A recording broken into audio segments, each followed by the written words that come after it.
Assalamualaikum. Nanti nampak pergi janda baik ya. Solusi aja. Ha? Solusi aja. Sorry? Solusi aja. Abang solusi. Sama ya? Solusi. Tak salah lah. Tapi Hanif tu sekolahnya tu. Ha? Ustaz Hanif nak bawa Ustaz.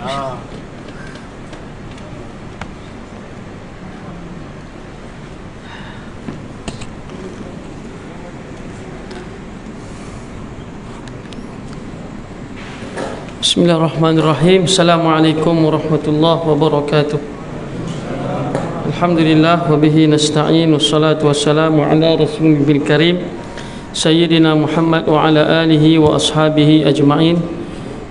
Rabbi shrah li sadri wa yassir li amri wa hlul 'uqdatam min lisani yafqahu qawli.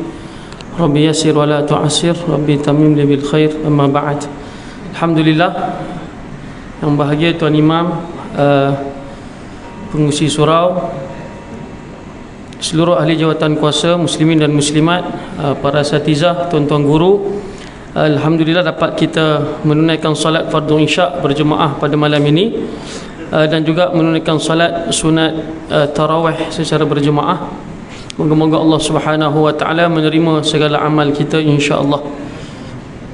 Muslimin dan muslimat yang dirahmati Allah Subhanahu wa taala, Allah Ta'ala berfirman dalam Al-Quran, wa ma umiru illa liya'budullaha mukhlishina lahuddin. Tidaklah mereka diperintah kecuali untuk beribadat kepada Allah Subhanahu wa Ta'ala dalam keadaan mereka itu ikhlas. Tuan-tuan yang dirahmati Allah Subhanahu wa Ta'ala, kita maklum berkenaan dengan makna kalimat ikhlas itu, iaitu kita mengosongkan jiwa kita.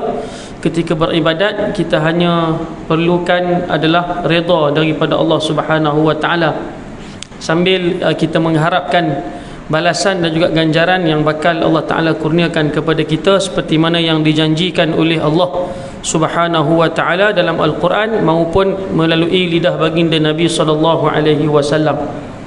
Lalu dengan janji-janji tersebut memberikan motivasi kepada kita untuk terus beramal, untuk terus bekerja dan juga berbakti kepada agama ini, dan kita terus mengikhlaskan diri kita, kerana orang-orang yang ikhlas di dalam beramal, mereka gagal untuk diganggu gugat oleh syaitan, seperti mana yang disebutkan oleh Allah dalam Al-Quran, ketika mana syaitan hendak dihalau, ataupun ketika mana syaitan dihalau oleh Allah daripada syurga, maka saat itu syaitan berjanji, ataupun iblis itu berjanji di hadapan Allah, qala fa bi'izzatika la ughwiyannahum ajma'in illa ibadaka minhumul mukhlasin.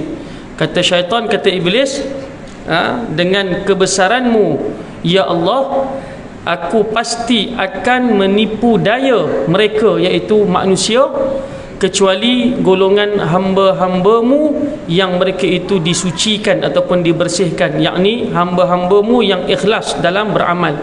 Jadi ketika mana kita beramal, kita bekerja, kita melaksanakan ibadat kepada Allah Subhanahu wa taala, maka kita ikhlaskan niat hanya kepada Allah, kita mengikhlaskan, kita jujur dengan Allah Subhanahu wa taala bahawa tidak ada siapa yang akan memberikan pujian kepada kita, tidak ada orang yang mampu memberikan ganjaran pahala kepada kita kecuali Allah Subhanahu wa taala. Maka dengan sebab itulah tuan-tuan, apabila kita ikhlas dan kita jujur dengan Allah Ta'ala dalam beribadat, kita akan teruskan momentum ibadat ini walaupun selepas tamatnya Ramadan, insya-Allah. Tidak ada lagi poster selepas ni macam apa, mencari saya pun tak ingat dia punya poster tadi, nampak dekat TV kita tu, dia tunjuk kan, mencari jemaah yang hilang, jemaah tarawih apa, garang dia punya iklan tu garang tuan-tuan. Jadi tak perlulah untuk dicipta satu ataupun dibuat design sampai sebegitu rupa, kerana apabila kita ikhlas dan kita jujur, kita sendirilah yang mengingatikan ataupun yang mengingatkan diri kita supaya kita sentiasa beribadat kepada Allah dan meneruskan momentum suasana yang sebegini rupa, insya-Allah, walaupun selepas tamatnya Ramadan. Sebab itu kita biasa dengar ustaz-ustaz kita sebut kun rabbaniyan wala takun ramadaniyan. Jadilah hamba Tuhan yang rabbani dan janganlah kamu menjadi hamba kepada Ramadan. Tuan-tuan yang dirahmati Allah Subhanahu wa taala, bila mana kita beramal dan terus bekerja, amal dalam bahasa kita bekerjalah. Allah Taala memerintahkan supaya kita ni terus bekerja. Wa qul i'malu fasayarallahu 'amalakum wa rasuluhu wal mu'minun wa saturadduna ila 'alimil ghaibi wasyahadah fayunabbi'ukum bima kuntum ta'malun. Dan katakanlah oleh engkau wahai Muhammad, bekerjalah, beramallah. Nanti amal kita itu ataupun kita ini akan Allah Ta'ala tengok, Rasulullah akan tengok, orang-orang beriman akan jadi saksi bahawa fulan bin fulan, fulanah binti fulan, dia ni memang betul-betul beramal kerana Allah Subhanahu wa Ta'ala. Dan pada waktu itu Allah Ta'ala akan memberitakan kepada kita ataupun bagi tahu kat kita setiap amal ataupun setiap pekerjaan yang telah kita lakukan, tilawah kita, tarawih kita dan sebagainya. Oleh sebab itulah tuan-tuan yang dirahmati Allah, apabila kita bekerja dan terus beramal, maka saat itu Allah Subhanahu wa Ta'ala akan memberikan ganjaran yang sangat besar. Seperti mana ayat yang dibacakan oleh tuan imam kita tadi masa solat sunat tarawih itu, liyajziyal ladina amanu wa amilus solihat ulaika lahum maghfiratun wa rizqun karim. Akan dibalas kepada mereka yang beriman dan juga beramal soleh itu siapa yang apa benda yang Allah Taala berikan kepada mereka, iaitu dua benda yang disebutkan oleh Allah. Pertama maghfirah, keampunan, dan yang keduanya rezeki yang sangat-sangat mulia. Jadi tidak ada siapa yang dapat memberikan kepada kita apa-apa balasan, apa-apa ganjaran kecuali Allah Subhanahu wa Ta'ala. Juga diperingatkan tadi sebelum kita menunaikan solat sunat tarawih oleh Tuan Haji Nordin, berkenaan dengan kita sudah pun masuk pada fasa yang ketiga ataupun 10 malam terakhir Ramadan, dan ini adalah satu waktu yang sangat-sangat dinanti-nantikan oleh orang-orang yang beriman kepada Allah. Maksudnya orang-orang yang yakin dan percaya kepada Allah. Inilah waktu yang dia nak mula pecut, tuan-tuan. Nak memulakan pecutan. Kalau pada awal-awal tu dia mungkin orang kata apa, berjoging ataupun berlari anak. Tapi bila masuk 10 malam terakhir ni, dia dah nak mula memecut, ataupun dalam erti kata yang lain, dia tak nak tengok dah, tak nak pandang dah. Tapi tak boleh nak buat juga, kita naluri manusia kan, mesti tengok kanan kiri juga. Cuma contoh yang ditunjukkan oleh baginda SAW, bila masuk 10 malam terakhir, Nabi akan mengikat kain bawahnya, izar tu, dengan ikatan yang kuat.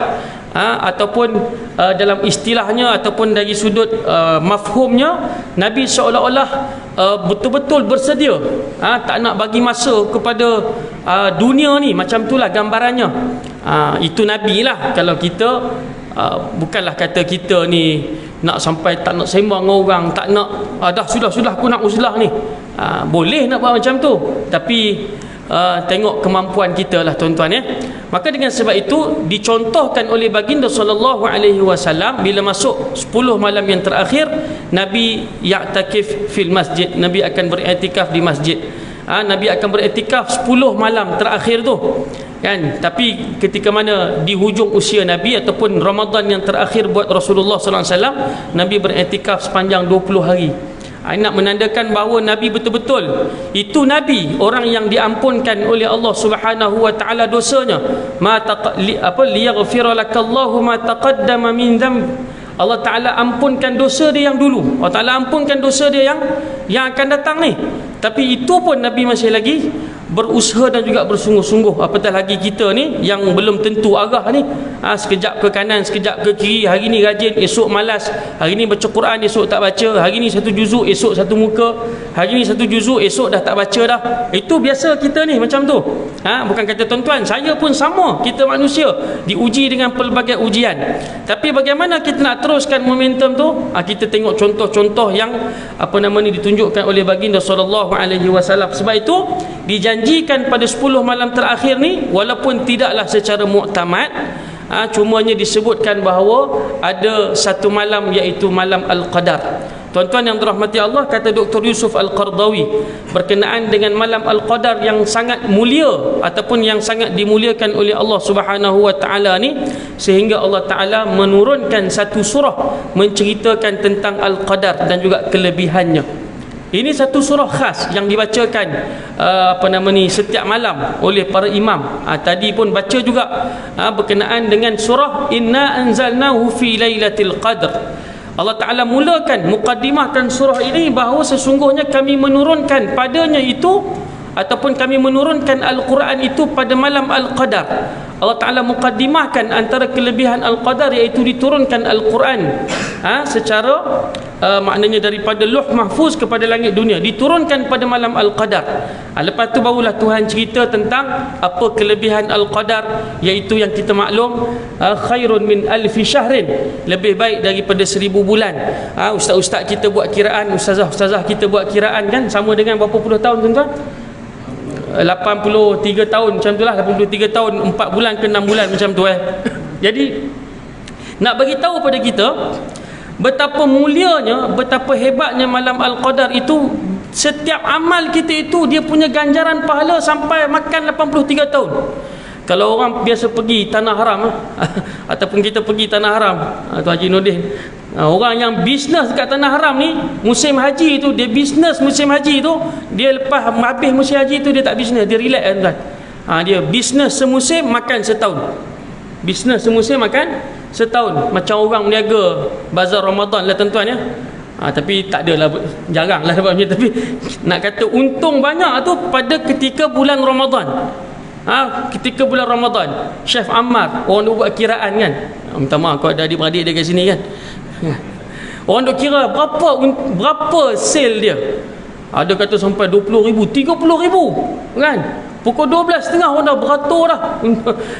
Pukul 2 dia buka, 12.30 dah beratur. Punya panjang, Masya Allah kan. Dia punya sale tu sampai 20 ke 30,000.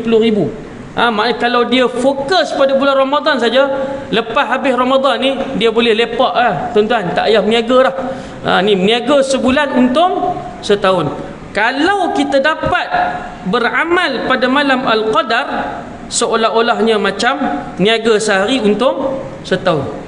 Tunggu Ramadan akan datang pula. Sebab itu Nabi sebut dalam sebuah hadis, Ramadan ila Ramadan. Orang yang pulun pada Ramadan kali ni, dia punya kerja tu dia akan relax sampai Ramadan akan datang, baru dia macam nak kutip hasil balik. Umpamanya macam tu lah. Nak bagi tahu pada kita betapa hebatnya malam Al-Qadar tu. Bermula dengan esok 20 hari bulan. So malam ni malam yang ke-20. 21 malam ni. Macam mana boleh jadi khilaf tuan-tuan Oh, malam ni 21. Okey. Saya duk ingat malam 20. Okey, tak apalah tuan-tuan. Ala kulli hal, malam Al-Qadar itu berlaku, kebanyakan ulama menyebutkan pada 10 malam terakhir. Ini tuan-tuan pun dah tahu dah. Setiap tahun ustaz-ustaz kita akan bagi peringatan. Cuma biasalah manusia. Fadzakir fa inna dzikra tanfa'ul mu'minin. Fadzakir in nafa'ati dzikra, dalam surah Sabih yang kita baca tadi kan. Berilah peringatan, moga dia akan memberikan manfaat kepada orang-orang yang mengambil pengajaran. Jadi kita ingatkan lagi betapa malam Al-Qadar itu memiliki kelebihan-kelebihan yang tertentu. Dan kedahsyatan Al-Qadar ini, dia punya alamat ataupun tanda-tanda berlakunya Al-Qadar itu tidak ditunjukkan oleh Allah sebelum berlakunya Al-Qadar. Kalau sebelum kiamat ada tanda-tanda dia kan. Manusia berlumba-lumba meninggikan binaan bangunan.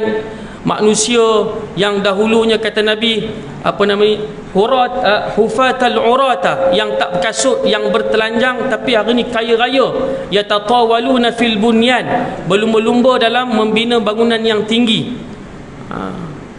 Jadi disebutkan tanda-tanda nak berlakunya kiamat. Anak derhaka kepada ibu, macam-macam tanda lah. Tetapi Al-Qadar tidak ditunjukkan tandanya kecuali selepas berlakunya Al-Qadar. Sebab itu dalam sebuah hadis riwayat Imam Muslim menyatakan bahawa antara ini yang memang muttafaq, maknanya benda yang diittifaqkan oleh para ulama, tanda berlakunya semalam itu Al-Qadar, siang harinya matahari nampak kekuning-kuningan. Nabi sebut safra, nampak kekuning-kuningan, tapi kuning-kuningan tu pun kita khilaf sama kita. Ada orang kata nampak macam kuning, macam semalam kalau qadar. Orang tu kata kuning, apa aku nampak merah ya? Kan? Orang ni, itu pun tanda al-qadar tu masih lagi khilaf di kalangan kita. Antara tanda yang tidak ittifaq ataupun yang tidak sepakat di kalangan para ulama ialah pada waktu paginya dia rasa macam sejuk tak sejuk, panas tak panas. Itu antara tanda yang disebutkan oleh para, itu tanda yang tidak muttafaq alaih, yang tidak sepakat oleh para ulama. Nak bagi tahu pada tuan-tuan, Allah Ta'ala sentiasa merahsiakan tentang Al-Qadar. Sebab itulah kerahsiaan Al-Qadar itu disebutkan dalam sebuah hadis riwayat Imam Bukhari. Saya nak kongsikan dengan tuan-tuan.